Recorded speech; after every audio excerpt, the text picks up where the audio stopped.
Hey, welcome to the podcast. This is The Surge Effect, and I'm your host, Mike Surge. This podcast will be talking about anything and everything, life in general to current events and past events, and all things about this beautiful and wonderful world that we live in.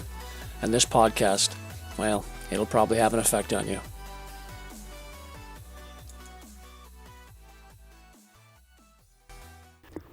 Well, hello there, and welcome again to another episode of The Surge Effect. Happy New Year to everyone.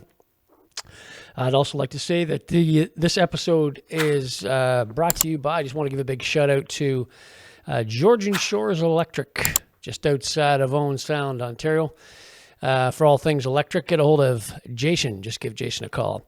And also brought to you by He Shirts, She Shirts, clothing company. It's heshirtsheshirts.ca. Go and check them out. Check out their catalog. Check out all the things that they offer. All right, so let's get this started. Today we're going to be talking about the inflation in Canada. A lot of people don't understand inflation or how it even works. But let's start off with, of course, our Prime Minister always talking about having our backs, having Canadians' backs, and he'll always have Canadians' backs. But for some reason, he likes to give away our money. And right now, Canada has the largest inflation rate in over 40 years. And Gallup polls and graph charts will show you, all the information will show you that we do, in fact, have the largest inflation rate in over 40 years. The United States, of course, has the highest inflation rate in over 40 years. Why is that? That's because they keep printing money. When they keep printing money and there's too much money chasing too fewer goods. That is how inflation works. That's basically the definition of inflation. So for some reason, this government, they like to print out money, continually driving up inflation. Good question would be, why do they continue to print money and drive up inflation? It's the money of these hard-working Canadians, like myself or like other hardworking Canadians in this country, that continually have to pay for the decisions of this government. And if you ask me, that's not having the backs of Canadians. This government committed to $1.87 billion to the Ukraine. It's $1.87 billion for financial assistance to the Ukraine. Quick facts about that. In regards to that, as well as the WEF, they've also given $3 million of tax dollars to the WEF, the World Economic Forum, Klaus Schwab's gang of merry men. Why would he continually to give money away to these other countries? Ask yourself that question.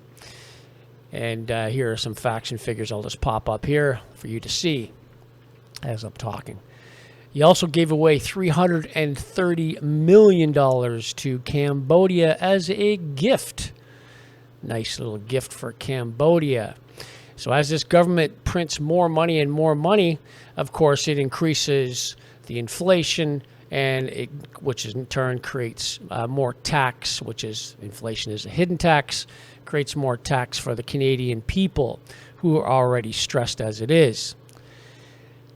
So where is the itemized account for all this money that has been given away to these other countries? It's a great question. You could ask your member of parliament or your member of the provincial parliament. Ask them that question. Where is this money not only going, but where's an itemized account of this money? These are your tax dollars, your money you've given the government. It wouldn't it be nice to know where this money goes when it goes to these countries? It's a great question to ask. But for some reason, this guy just says he has our backs. He continually to have our backs, but those are hollow words as far as I'm concerned. When you continually print money in this country or any other country, like I said, inflation occurs.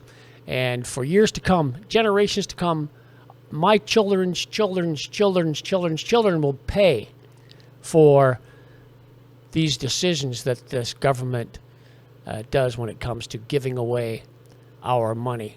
And as far as I'm concerned, putting that much debt on not only the Canadian citizens of today, but the Canadian citizens of tomorrow is not in the best interest of Canadians. Once again, hollow words from this leader. So if you ever had a chance to look at our debt clock, you can go online and look at the Canadian debt clock, and you can actually see it in real time as that debt clock is spinning. And the national debt continues to rise. It's like, I took this the other day, and it was over $1 trillion, well over $1 trillion in change. And if you looked at the numbers, each Canadian, our share, each and every one of us, is $33,777, and that was just the other day. Each and every day, our debt clock grows $144 million and per hour, $6 million per hour. $6 million per hour. Babies being born today, they already have a debt of $34,000. As far as I'm concerned, that's crazy. Absolutely crazy. But now Trudeau would have you believe that that's okay, and this country is not broken. Once again, hollow words. I'm just going to play you a little something here that's proof, in fact, that this country is broken. And look no farther than the people in charge, which is this Liberal government. Have a look at this. Well, let me be very clear for the record. Canada is not broken. More people are turning to food banks than ever before in our history, and we can't be continuously called on to respond to an ever-growing level of need. Canada is not broken. Well, Canadians who want to travel are facing some big headaches, lineups and delays at the country's biggest airports, and before you can even get to the airport, more lines to get a passport. Here is a look at downtown Toronto today with people lined up. You can see them there down the block. Canada is not broken. Whether you're just turning down the thermostat to save or spending big money on a heat pump, energy watchers say Canadians should get used to higher heating prices. Canada is not broken. Canadians aren't getting health care. It's really as simple as that. Our emergency departments are overwhelmed. We've got people waiting sometimes, 18, 24 hours to be seen. Elders sitting on gurneys for days waiting to be admitted to hospital. Canada is not broken. Some more proof this morning that Canadians are having trouble keeping up with rising prices. A Renew report is out today that shows Canadians loading up on debt, carrying more on credit cards, trying to make ends meet. Canada is not broken.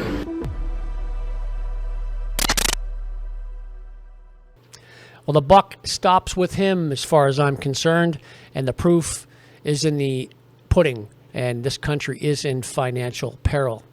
Listen to Pierre Poilievre. Here's another clip here of the government waste and our hard-earned tax dollars hard at work. Check this one out. Government is now exposed for having wasted massive sums over the last several years. According to the Auditor General, there is $4 billion of known waste, another $27 billion of suspected waste. There is $60 million of spending that's under criminal investigation. There were 190,000 people who quit their jobs and therefore were not eligible to receive the CERB benefit, but did anyway. They even sent the CERB to 1,500 prisoners, Mr. Speaker. Why did the government waste so much and make Canadians pay the price? Isn't it just incredible that Trudeau, all this money that he just gives away, taxation, once again, of the Canadian citizens who already have paid a heavy price of money that's been given away already. And we just keep paying a price once again. And it'll continue to pay a price as long as we keep giving money away. These are our tax dollars, not government tax dollars. These are Canadian tax dollars, hard-earned tax dollars that we give to the government, and then they just give it away. This needs to stop. Have a listen once again to Pierre Poilievre talking about taxing and the already overburdened Canadians. Watch this. If they were really going to make housing affordable, they would have done it a long time ago. It's been 7 years, during that which time house prices have doubled. And now home heating prices are doubling, with costs expected to rise to as much as $6,000 for a single family to heat its home in oil-heated communities like Northern Ontario and Eastern Canada. And the government's plan with the NDP is to triple the tax. Why don't they stop the tax hike so Canadians can heat their home? So the answer to an already hurting Canadian who this government says has our backs covered, yeah, this government just stung us again with more taxation. More taxation. Because they've raised our taxes 3 times just in like 12 months. They just raised them again January 1st for carbon tax. So one minister in the House was talking about cryptocurrency not too long ago, and he said that it's not backed by anything. But what's the dollar backed by? Well, what's it backed by? Is it backed by gold, or is it backed by silver or diamonds? They just keep on printing out money, and they expect everything to work out. That's just not how it works. That's not how the economy works at all. So look at how much this government printed of money in 2020, and they continue to print money. 456% more than the growth of this nation. That's how much money that this government has printed. It's ridiculous. You can't just keep printing money. You just can't do it. So if you took the national debt of this country, that our dollar was compared to gold, say it was compared to gold and that was the collateral, and that right now the gold is $2,458 an ounce and there's 16 ounces in a pound. So according to the Canadian record back in 1960, there were more than 1,000 tons of gold. But steadily, we're selling off that gold, and it's dropped down to about 1 ton today. So if we did the same math and took that $2,458 times 16 ounces and 2,000 pounds of the 1 ton that we have, gives you a total of about $78 million, $78 million and change. Have a look at the graphs I'll just post up here. So now, according to Canada's debt clock, we owe well over $1 trillion, $200 billion, $78 million and change, blah, blah, blah. Anyway, $78 million worth of gold as collateral would barely even put a dent into our debt. So if cryptocurrency has no value and is not attached to anything, what value does our dollar have? And what's our dollar attached to? And what's it backed by? Did you ever think of that? Good question to ask yourself. Always why. So this government, or any other government for that matter, that just keeps on printing out money and they expect everything to just be fine. Once again, too many dollars chasing too fewer goods is inflation. Listen to what Pierre Poilievre once again talks about as he's describing the bubble. Have a listen. As part of their money printing scheme, this government flooded the financial and mortgage markets with $400 billion of cash that bid up house prices faster than at any time in history. Home prices doubled under this Prime Minister, creating the second biggest housing bubble on planet Earth. The government said rates would never rise, and families believed them. But quoting City News, now that they have risen, Rob and his wife have an adjustable rate mortgage and say their payments have gone up $2,000 a month. Wow. They have 3 kids. They can't pay it. What the hell do they do now? Yeah. So one more time, explain to me how this Liberal government has our backs. How do they have our backs? Is our life better or worse than it used to be? Whoever gets into power, whoever takes over, whoever's voted in by us, whoever we give that job to, they have to make our life better, not worse.